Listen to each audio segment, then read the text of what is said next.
A caccia del pronto riscatto dopo un esordio in campionato negativo. Amici sportivi, buon pomeriggio dal comunale Iskasas di Villa Simius e benvenuti a Villa Simius Nuorese, seconda giornata del campionato di eccellenza regionale.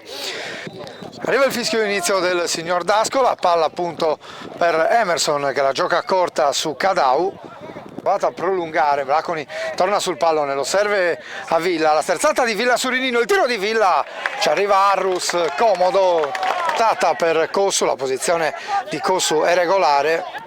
1 contro 1 di Cossu con Mastino, poi mette il cross con il destro, Cadau al volo, tiro centrale, para Arrus, ma buona occasione per la Nuorese. Argiolas, e attenzione perché parte il contropiede del Villa Simius, difesa della Nuorese un po' scoperta, qui Argiolas ci prova con il destro, palla fuori, quindi Mastino, il filtrante per Cambatrini,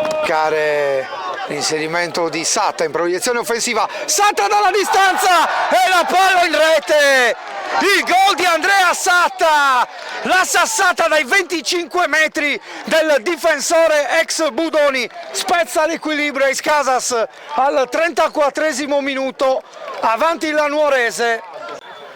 Forse un po' fuori posizione Trini in questa occasione, ma prosegue l'azione d'attacco del Villa Simius, il cross deviato di lui, il pallone che diventa buono per Melis che prova a girare verso la porta di Trini, non riesce a dare potenza a Melis. Villa entra in area di rigore, il numero 9 della Nuorese, ci prova Villa cercando la conclusione verso il primo palo, palla fuori, a girarsi, la mette al centro Argiolas, il colpo di testa di Emerson, poi Begr prova a girarsi sull'A con il break, ritiro il palo, grande occasione per il Villa Simius, chiude, poi Sacco vede l'inserimento di Melis dal limite dell'area, prova il tiro che diventa un assist per Camba, ci mette il piede Satta perché Trini era stato superato dal colpo di testa, la triangolazione di Camba, Rinino mette il cross verso il secondo palo, Argiolas per Camba e il Villa Simius trova il pareggio con Lorenzo Camba, il gol dell'ex all'11° minuto del secondo tempo. Un po' scoperta la difesa della Nuorese, Begr ancora per lui, ha spazio per mettere il cross basso, Melis la traversa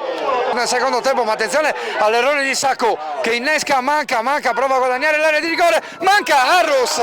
si distende e fa suo il pallone.